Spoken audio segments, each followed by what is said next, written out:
चंगाई, छुटकारा, पाप क्षमा, आनंद, शांति, अनंत जीवन। यह है ऐलान मसीह के क्रूस का, वह क्रूस जो गए 2000 वर्ष से पापी और कमजोर इंसान के लिए सामर्थ बन चुका है।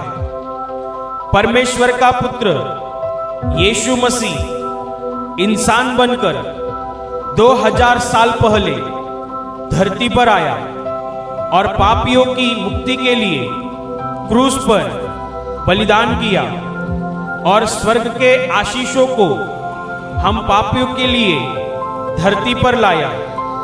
इसलिए बाइबल कहती है कि परमेश्वर ने जगत से इतना प्रेम रखा कि उसने अपना इकलौता पुत्र दे दिया, ताकि जो कोई उस पर विश्वास करे वह नष्ट ना हो परंतु अनंत जीवन पाए।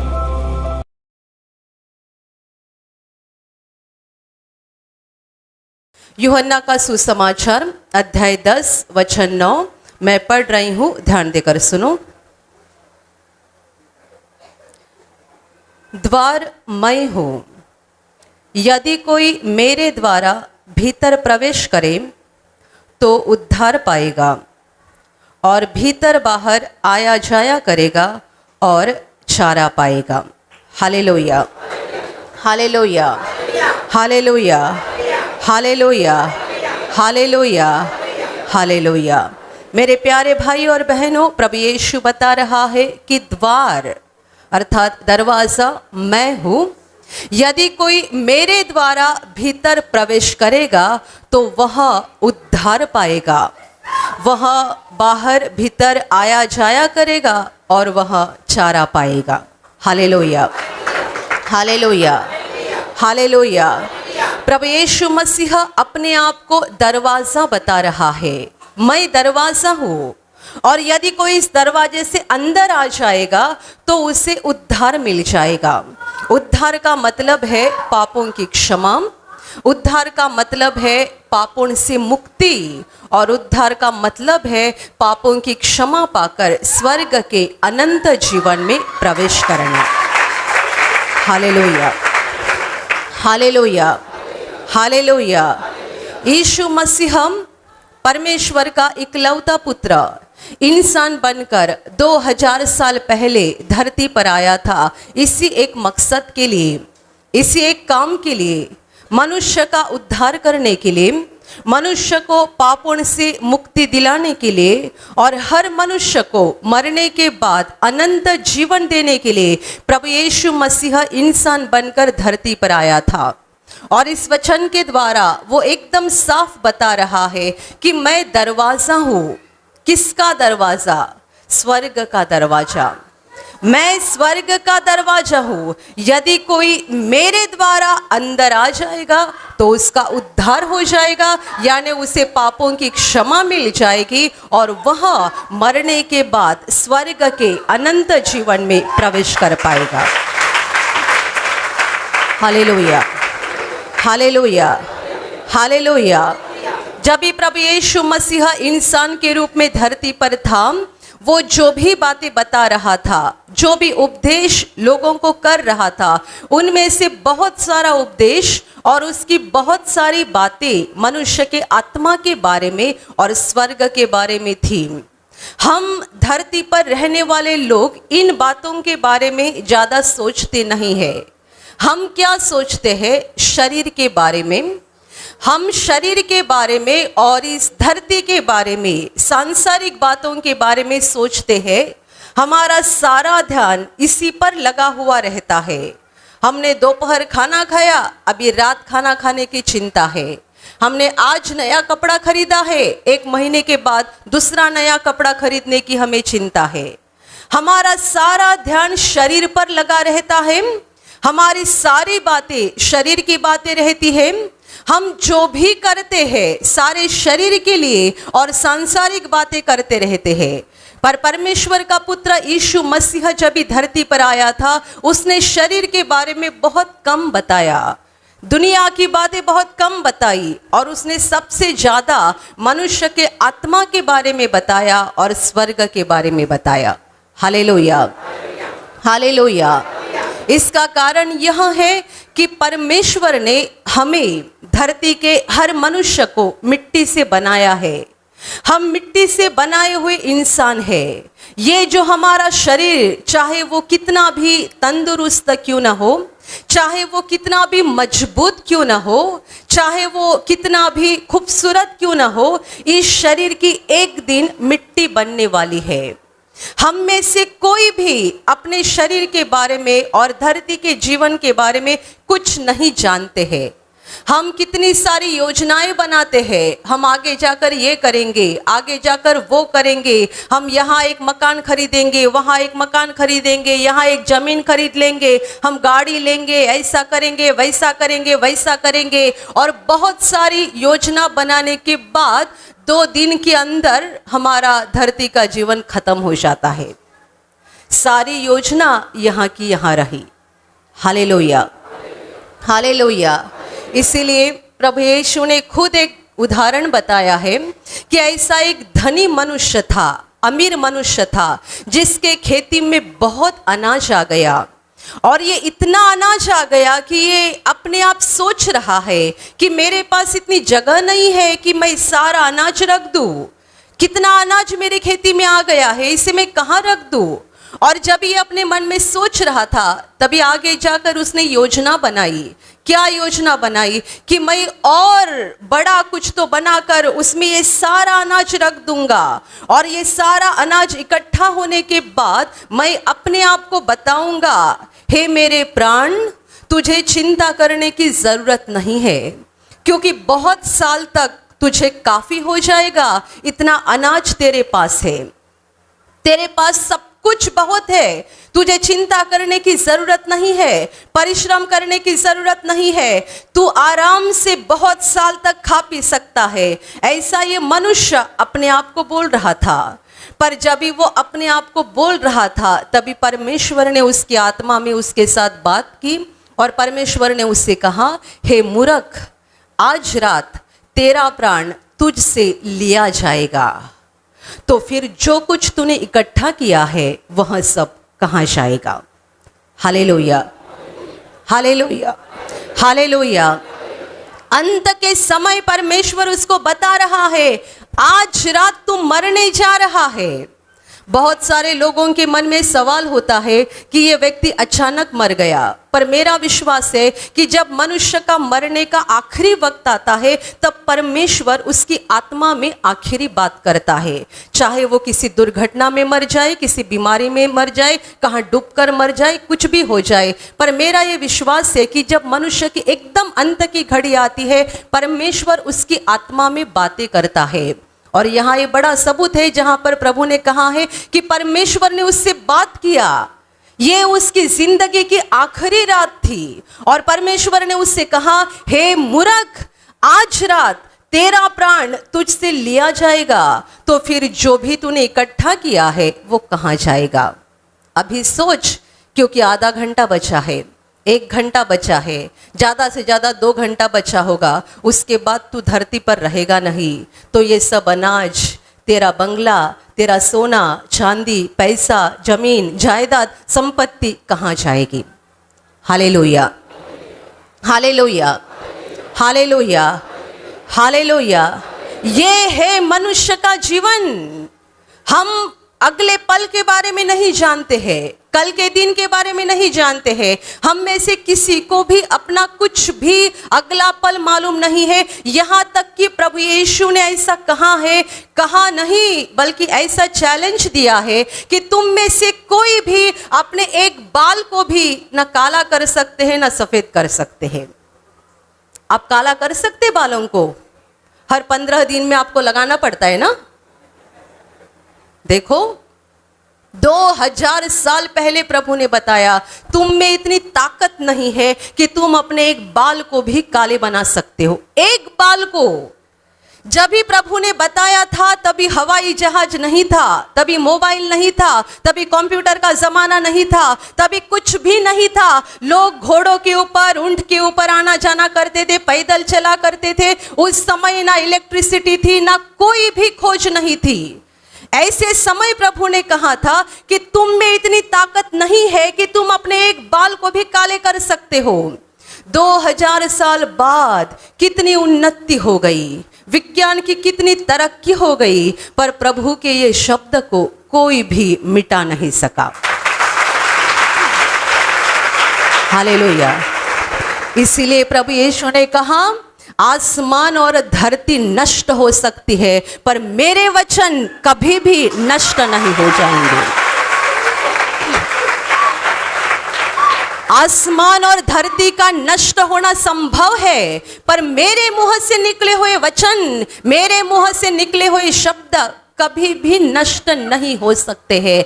2000 साल पहले जब विज्ञान की कोई भी उन्नति नहीं हुई थी, उस समय प्रभु ने कहा था कि तुम में ये ताकत नहीं है कि तुम अपने एक बाल को भी काला बना सकते हो। और आज 2000 साल बाद इतनी उन्नति हो गई, इतनी तरक्की हो गई, तो भी हम देख रहे हैं प्रभु के शब्द को कोई मिटा नहीं सका, ना ही दुनिया के अंत तक कोई भी प्रभु के वचन को मिटा सकता है।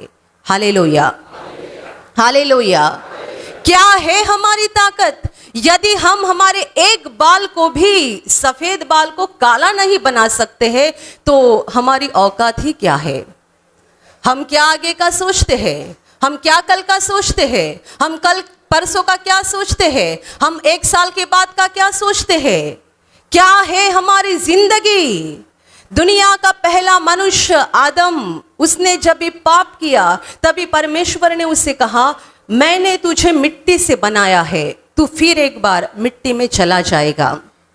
आदि मानव, दुनिया का सबसे पहला मनुष्य, हम सबका बाप आदम, उसे परमेश्वर ने कहा था, मैंने तुझे मिट्टी से बनाया है, तू फिर एक बार मिट्टी में चला जाएगा। ये आदम को परमेश्वर ने कहा, तब से लेकर आज के दिन तक 6000 साल हो गए हैं। 6000 साल। क्या अभी भी परमेश्वर के वचन को कोई मिटा सका है? उल्टा हो गया, बात तो उल्टी हो गई। ऐसी उल्टी बात हो गई कि पहला मनुष्य 900 साल जिंदा रहा और आज का मनुष्य 90 साल भी जिंदा नहीं रह सका।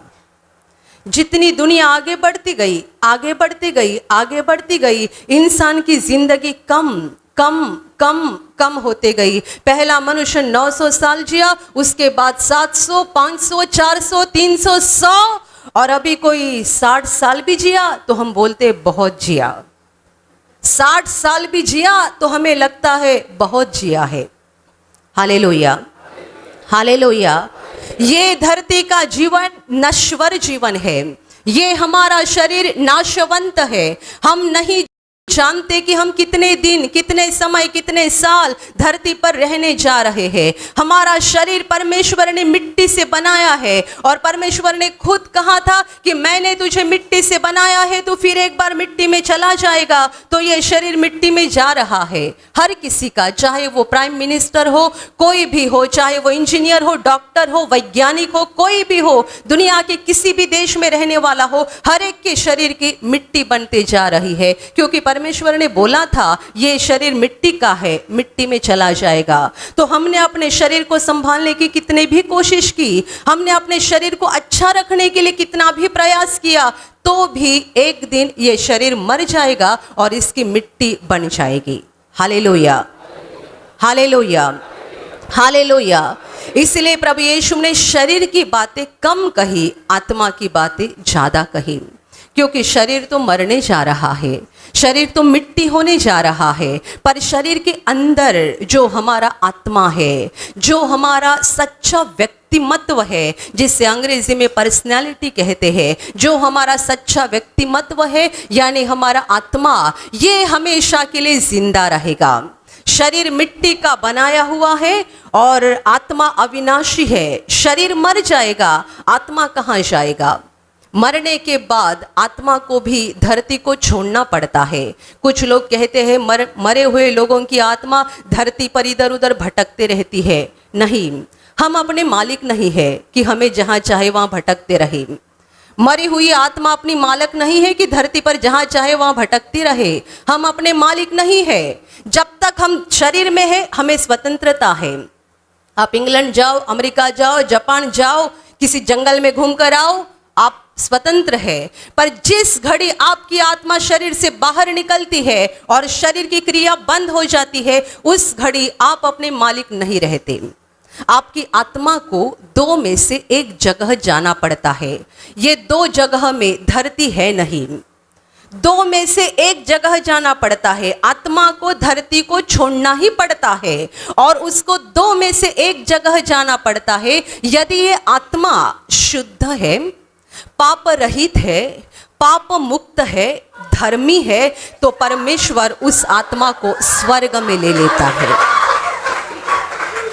अर्थात वह यदि स्वर्ग में जाने के लायक है तो परमेश्वर उसे स्वर्ग में उठा लेता है, और यदि वो स्वर्ग में जाने के लायक है नहीं तो उसके लिए दूसरी जगह भी पहले से ही तैयार है, जहां पर आग जल रही है और जिसे बाइबल में नरक कहा गया है। ये नरक परमेश्वर ने इंसान के लिए नहीं बनाया है, बल्कि परमेश्वर का दुश्मन और मनुष्य का दुश्मन शैतान के लिए बनाया है। बाइबल हमें साफ सिखाती है कि जब दुनिया का अंत हो जाएगा तब शैतान को और उसके सारे दूतों को परमेश्वर उस नरक में डालने जा रहा है, जहां पर वो अनंत काल के लिए जलता रहेगा। शैतान के लिए और उसके दूतों के लिए, जिन्हें हम दुष्टात्मा बोलते हैं, भूत बोलते हैं, उनके लिए परमेश्वर ने नरक बनाया है, इंसान के लिए नहीं बनाया है। पर जो इंसान जिंदगी भर शैतान की बातों को सुनता है, जो इंसान जिंदगी भर परमेश्वर के दिल को दुख देकर शैतान के इशारों के ऊपर चलता है, गाली देना, दूसरों को फंसाना, धोखा देना, सारे बुरे काम करते रहता है, यानी शैतान की सुनते जाता है, परमेश्वर का हाथ नहीं पकड़ता बल्कि शैतान का हाथ पकड़ता है और चलते रहता है, उसको अंत के समय समझ में आएगा कि वो एक गलत जगह पर पहुंचा है। पर जो रास्ते से चला उसी रास्ते में वही रास्ता उसे उस जगह पर लेकर गया जो शैतान के लिए बनाई है। पर आपने जिंदगी भर शैतान का सुना, इसलिए शैतान जहां जाने वाला है वहां आपको भी जाना पड़ेगा। Hallelujah, hallelujah, hallelujah, hallelujah. इसलिए प्रभु यीशु ने और एक कहानी बताई है जो सत्य घटना है कि एक अमीर मनुष्य था जो अपने बंगले में बहुत अच्छे से खुशहाल जीवन बिता रहा था, चैन से आराम से जी रहा था, और उसके घर के पीछे एक बीमार गरीब व्यक्ति बैठा था जो पूरा फोड़ों से भरा हुआ था, जो बीमार था, गरीब था, और उसकी हालत इतनी खराब थी कि कुत्ते आकर उसके जख्म को चाटते थे, इतनी उसकी हालत खराब हो चुकी थी। ये अमीर के घर में जब भी खाना हो जाता था, उसके बाद जो भी बचा हुआ खाना बाहर कुत्तों को फेंका जाता था, तभी कुत्ते वो खाना खाते थे, उनके साथ ये गरीब लाजर भी बैठकर खाना खाया करता था। कुत्तों के लिए डाला गया खाना झूठा, जो अमीर के घर में बचा हुआ झूठा है उसे घर के बाहर फेंका जाता था। किसके लिए? कुत्तों के लिए। कुत्ते खाते थे, उनके साथ ये बेचारा लाजर जाकर खाता था, क्योंकि वो गरीब था और उसकी इतनी शक्ति नहीं थी कि वो जाकर कुछ कमा सके, क्योंकि वो बीमार भी था। कुछ समय के बाद ये गरीब भिखारी मर गया और यीशु खुद कहता है स्वर्ग दूतों ने आकर उसे उठाया और स्वर्ग में इब्राहिम के बाजू में उसको बिठा दिया। Hallelujah, hallelujah, hallelujah, hallelujah. स्वर्ग दूतों ने आकर उसको उठाया यानी उसके शरीर को नहीं, शरीर तो वहां का वहां रहा, उसकी आत्मा को उठाया और स्वर्ग में इब्राहिम के बाजू में जाकर उसको बिठा दिया। इब्राहिम पुराने नियम का परमेश्वर का धर्मी व्यक्ति है, जो हर विश्वास करने वाले व्यक्ति का बाप कहा जाता है, जो स्वर्ग में परमेश्वर के साथ है, उसके बाजू में ये भिखारी को रखा गया। और कुछ सालों के बाद बंगले में रहने वाला अमीर भी मर गया और वो नरक में तड़पते रहा। जब उसने ऊपर देखा अपनी नजर उठाकर, तभी उससे पता चला कि जो मेरे घर के पीछे बैठकर कुत्ते के साथ झूठा खाना खाता था, वो अभी स्वर्ग में इब्राहिम के बाजू में है। वो तड़प रहा था एक बूंद पानी के लिए। उसे जहां डाला गया था वहां इतनी आग थी, वो ऐसा जल रहा था और ऐसा तड़प रहा था कि वो विनती कर रहा था इब्राहिम से कि इसे कह दे कि मेरे जबान पर एक बूंद पानी डाल दे। मैं यहाँ तड़प रहा हूँ, जल रहा हूँ, मुझे एक बूंद पानी चाहिए। इब्राहिम ने कहा नहीं हो सकता। जब ये धरती पर था उसने बहुत दुख उठाया, इसलिए अभी ये सुख में है। जब तू धरती पर था तूने बहुत सुख उठाया, इसलिए अभी तुझे दुख सहना पड़ रहा है। हालेलुया। इसका मतलब जो स्वर्ग में जाने वाले हैं वे जब भी मरते हैं तभी उनको उठाने के लिए स्वर्गदूत आते हैं। उनकी आत्मा को उठाने के लिए स्वर्गदूत आते हैं, और जो स्वर्ग में जाने वाले हैं नहीं, उनको उठाने के लिए शैतान के दूत आते हैं। Hallelujah, hallelujah. जिंदगी क्या है? 2 दिन की है। हम अपने बारे में कुछ नहीं जानते हैं। प्रभु ने आत्मा के बारे में सिखाया। शरीर पर ध्यान मत दो, ये आपका शरीर मिट्टी बन जाएगा। आप अपने आप को कितना भी अच्छा रखने की कोशिश की, अपने शरीर को कितना भी खूबसूरत, मजबूत, तंदुरुस्त रखने की कोशिश की, तो भी एक दिन आप मरने जा रहे हैं। आप ये सोचो कि मरने के बाद आपकी आत्मा कहाँ जाएगी, आपको कहाँ जाना है। यदि स्वर्ग में जाना है तो अभी से आपको स्वर्ग के रास्ते से चलना चाहिए। यदि अनंत जीवन में जाना है तो अभी से प्रवेश करना चाहिए, अभी से चलना जरूरी है। यदि आपको चर्चगेट जाना है और आप इस तरफ से डहाणू जाने वाले गाड़ी में बैठ गए तो क्या चर्चगेट पहुंच जाएंगे? आप बोलेंगे और कुछ समय रुको, आ जाएगा चर्चगेट, और कुछ समय रुको, आ जाएगा चर्चगेट। आप कितने भी रुके तो भी वो गाड़ी को चर्चगेट स्टेशन कभी भी आने वाला है नहीं। आपको क्या करना है? उससे उतरना है और विरार से चर्चगेट जाने वाली गाड़ी को पकड़ना है, तभी तो आप चर्चगेट पहुंच जाएंगे। हालेलुया। इसका मतलब आप जिंदगी के जिस रास्ते से चल रहे हैं उस रास्ते को छोड़कर वापस आना है और दूसरा रास्ता पकड़ना है। दूसरा रास्ता और कोई नहीं, यीशु मसीह है। Hallelujah, hallelujah. प्रभु यीशु ने कहा है, मार्ग, सच्चाई और जीवन मैं ही हूँ, मेरे द्वारा आए बिना कोई भी पिता के पास नहीं पहुंच सकता है। उसने साफ ऐलान कर दिया है कि मैं ही मार्ग हूँ, मैं ही रास्ता हूँ। परमेश्वर ने मुझे भेजा है, मैं स्वर्ग में जाने वाला रास्ता हूँ। यदि कोई इस रास्ते पर से चलेगा तो वो स्वर्ग में अनंत जीवन में प्रवेश करेगा, परमेश्वर पिता के साथ रहेगा। हालेलुया। और यहाँ पर वो बता रहा है, मैं ही दरवाजा हूँ। इसका मतलब अनंत जीवन का दरवाजा भी यीशु है और अनंत जीवन का रास्ता भी यीशु है। आपको उस दरवाजे से अंदर जाना है और अंदर का जो रास्ता है जो स्वर्ग की ओर जा रहा है वो भी यीशु मसीह है। उसी रास्ते पर से आपको चलना है, क्योंकि ये वो रास्ता है जो हमें परमेश्वर के पिता के पास यानी स्वर्ग में लेकर जाता है। मेरे प्यारे भाइयों और बहनों, हम सब पापी लोग हैं, हम अपने आप स्वर्ग में नहीं जा सकते हैं। यदि कोई इस दरवाजे से अंदर नहीं जाना चाहता है और इस रास्ते पर से नहीं चलना चाहता है तो कोई बात नहीं, आप अपनी मेहनत से स्वर्ग में जा सकते हैं। पर इसके लिए एक बात जरूरी है, आपके जिंदगी के ऊपर, आपकी आत्मा के ऊपर पाप का एक भी दाग नहीं होना चाहिए। यदि आप एक निष्पाप व्यक्ति हैं, यदि आपकी आत्मा के ऊपर पाप का एक भी दाग नहीं लगा है तो आपको यीशु की कोई भी जरूरत है नहीं। आप बस परमेश्वर पिता के पास प्रार्थना करते रहो और आप सीधे स्वर्ग में पहुंच जाएंगे। इसलिए तो प्रभु ने कहा, मैं धर्मियों को नहीं पापियों को बुलाने के लिए आया हूं। यदि आप अपने आप को धर्मी समझ रहे हैं और ये समझ रहे हैं कि मैं एक निष्पाप इंसान हूं, मैंने मेरे जीवन में कुछ भी पाप नहीं किया है, तो आपको सचमुच यीशु की जरा भी जरूरत नहीं है। आप यीशु का नाम मत ले लो, आप यीशु पर विश्वास मत करो, आप सीधे परमेश्वर पिता के पास प्रार्थना करो जैसे कि इजरायली लोग करते हैं। वे अभी भी जानते नहीं है कि उन्हें भी स्वर्ग में जाने के लिए अभी यीशु की ही जरूरत है।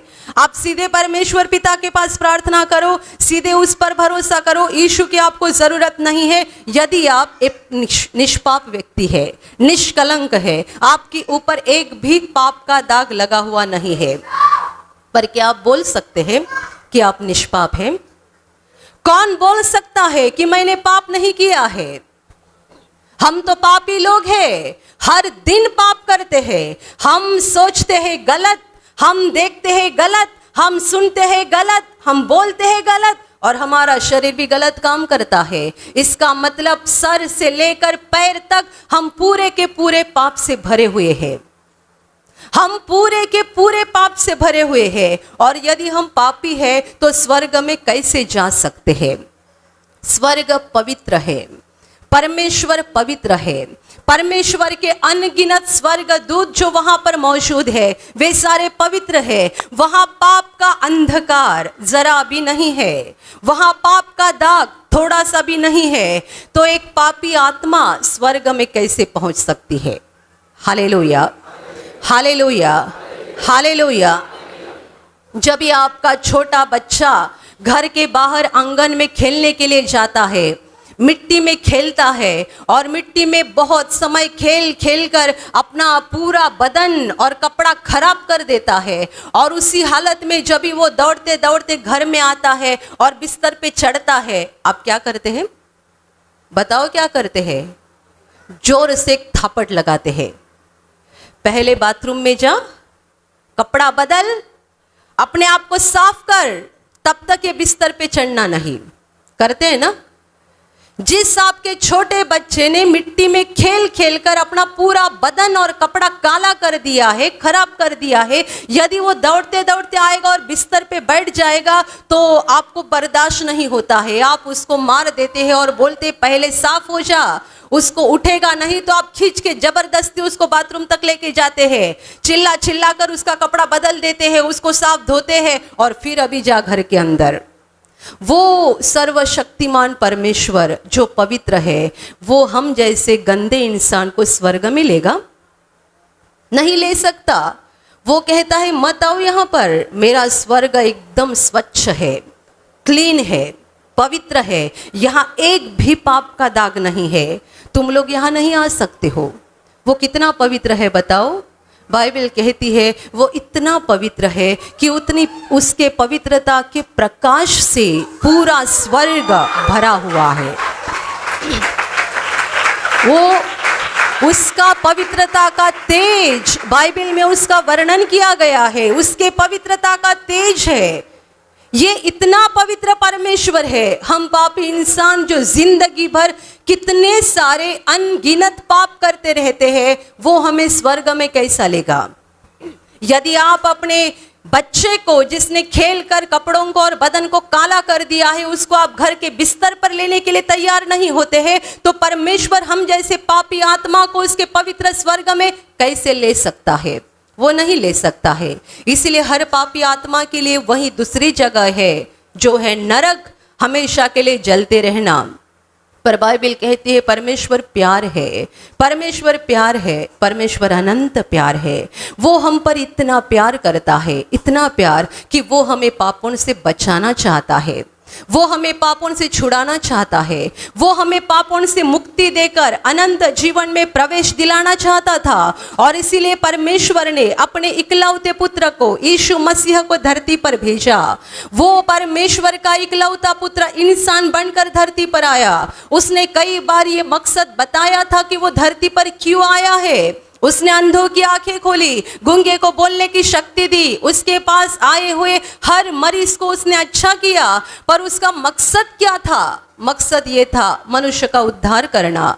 मकसद ये था कि मनुष्यों के पापों की सजा खुद लेना और मनुष्य के पापों के लिए एक महायज्ञ क्रूस पर करना, ताकि उसके लहू के द्वारा हर मनुष्य को पापों की क्षमा मिल जाएगी। हर पापी आत्मा उसके पवित्र लहू में धोया जाएगा और मरने के बाद अनंत जीवन में प्रवेश कर पाएगा। Hallelujah, hallelujah. उसने अपने मकसद को पूरा किया। मनुष्यों के पापों की सारी सजा अपने ऊपर उठाकर वो सृष्टिकर्ता परमेश्वर का इकलौता पुत्र होकर भी अपने आप को उसने नम्र बनाया, लीन बनाया। उसने सारा अपमान सह लिया, सारा दुख, दर्द और पीड़ा सह ली और आखिर उसने मनुष्यों के पापों के लिए क्रूस पर बलिदान किया। इसीलिए उसने क्रूस पर बलिदान किया, इसीलिए उसने क्रूस पर जान दी और इसीलिए उसने क्रूस पर लहू बहाया है कि उस पर विश्वास करने वाले हर पापी मनुष्य को पापों की क्षमा मिल जाए। जब कोई मनुष्य बोलता है कि मैं यीशु पर विश्वास करता हूं, तब दूसरे शब्द में वो कबूल करता है कि मैं एक पापी व्यक्ति हूं। मैं यीशु के बलिदान पर विश्वास करता हूं, ऐसा यदि कोई बोलता है तो दूसरे शब्द में वो अपने मुंह से कबूल करता है कि मैं पापी व्यक्ति हूं, क्योंकि ये क्रूस पापी व्यक्ति के लिए है, ये लहू बहना पापी व्यक्ति के लिए है, ये क्रूस का बलिदान पापी व्यक्ति के लिए है, धर्मी के लिए नहीं, पवित्र व्यक्ति के लिए नहीं। जो कोई पापी व्यक्ति प्रभु यीशु पर विश्वास करता है कि वो परमेश्वर का पुत्र मेरे लिए इंसान बनकर आया, उसने मेरे पापों का बोझ उठाया, उसने मेरे पापों का दंड लिया और मेरे लिए उसने लहू बहाया, मेरे लिए वो क्रूस पर मर गया, ऐसा जो कोई विश्वास करता है उसे स्वर्ग से परमेश्वर का अनुग्रह मिल जाता है। यीशु मसीह के लहू में, यीशु मसीह के लहू में उसके सारे पापों को धोया जाता है। और जब यीशु के द्वारा एक मनुष्य को पापों की क्षमा मिल जाती है धरती पर, एक मनुष्य जब यीशु के बलिदान पर विश्वास करके पापों का पश्चाताप करके क्षमा पाता है, उसके दूसरे ही पल उसके लिए स्वर्ग का दरवाजा खोला जाता है। Hallelujah, hallelujah. जब धरती पर एक पापी मनुष्य विश्वास करता है यीशु के बलिदान के ऊपर, अपने पापों का पश्चाताप करके क्षमा मांगता है, उसी घड़ी स्वर्ग में परमेश्वर पिता उस पापी आत्मा के लिए दरवाजा खोल देता है और वो कहता है, अब से तू मेरा बेटा है, अब से तू मेरी बेटी है। जो जो पापी आत्मा यीशु पर विश्वास करके पापों की क्षमा पाते हैं, वे सारे सर्वसमर्थ परमेश्वर के बेटे बन जाते हैं, सर्वसमर्थ परमेश्वर की बेटियां बन जाते हैं। पर ये सब कुछ स्वर्ग का प्रवेश और अनंत जीवन केवल और केवल यीशु के द्वारा है। हालेलुया। बाइबल कहती है सबने पाप किया है, कोई पवित्र नहीं है, कोई धर्मी नहीं है। यदि सबों ने पाप किया है तो हमें पापों की क्षमा कौन दिलाए, कौन हमें बचाए, कौन हमें मुक्ति दे? मेरे प्यारे भाई और बहनों, इसलिए यीशु कहता है मार्ग मैं ही हूँ, सच्चाई मैं ही हूँ, जीवन मैं ही हूँ और मेरे द्वारा आए बिना कोई भी पिता के पास नहीं पहुँचता है। और यहाँ पर वो कहता है मैं ही द्वार हूँ, यदि कोई मेरे द्वारा भीतर आएगा तो वह उद्धार पाएगा, उसे पापों की क्षमा मिल जाएगी, उसके लिए स्वर्ग का दरवाजा खोला जाएगा, वो परमेश्वर का बेटा बन जाएगा, वो परमेश्वर की बेटी बन जाएगी, उनके नाम स्वर्ग के जीवन के किताब में लिखे जाएंगे। और आगे यीशु बोलता है वे अंदर बाहर आना जाना करेंगे और चारा पाएंगे। चारा यानी खाना, ये हमारा चावल रोटी नहीं है बल्कि आत्मिक खाना है। Hallelujah, hallelujah, hallelujah. प्रभु यीशु ने अपने ऊपर विश्वास करने वाले लोगों को भेड़ों की उपमा दी है। इसीलिए वो कहता है कि तुम चारा पाओगे, जैसे कि भेड़ों के लिए जरूरी चारा होता है, वो हमें आत्मिक भोजन देने के लिए तैयार है।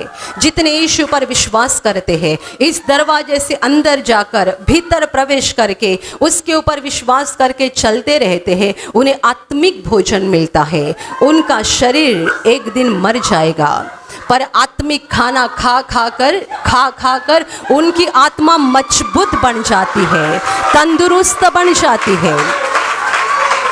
हालेलुया। और ये मजबूत बनी हुई आत्मा, आत्मिक खाना खाकर तंदुरुस्त बनी हुई आत्मा, अर्थात धर्मी बनी हुई आत्मा अंत के समय, यानी उसका धरती का जीवन खत्म होने के बाद स्वर्ग के परमेश्वर के घर में प्रवेश करेगी और अनंत काल परमेश्वर के साथ रहेगी। Hallelujah, hallelujah, hallelujah.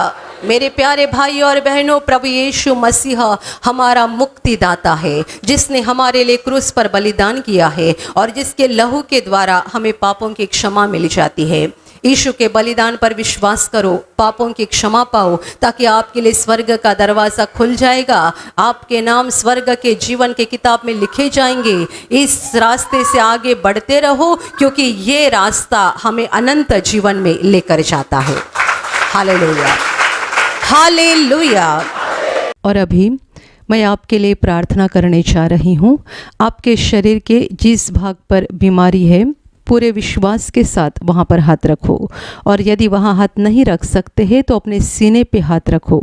पूरा विश्वास करो कि प्रभु यीशु अभी आपको छूकर ठीक करेगा। प्रभु यीशु अभी आपको छूकर आपके जीवन में अद्भुत काम करेगा। आपके शरीर में से हर बीमारी प्रभु यीशु के पवित्र नाम से इसी क्षण निकल जाए। आपके जीवन का सारा दुख प्रभु यीशु के नाम से इसी क्षण निकल जाए। आपके जीवन में काम करने वाली सारी अंधकार की शक्ति प्रभु यीशु के नाम से आपके जीवन से निकल जाए। सारे शैतान के बंधन आपके जीवन से टूट जाए। हर दुष्टात्मा को प्रभु यीशु के नाम से मैं आज्ञा दे रही हूँ, इसी क्षण इन्हें छोड़कर निकल जाओ और वापस उनमें नहीं आना। आपका जीवन परमेश्वर के आशीषों से भर जाए। स्वर्ग की शांति और स्वर्ग की खुशी पवित्र आत्मा आपके दिल में भर दे। आमीन।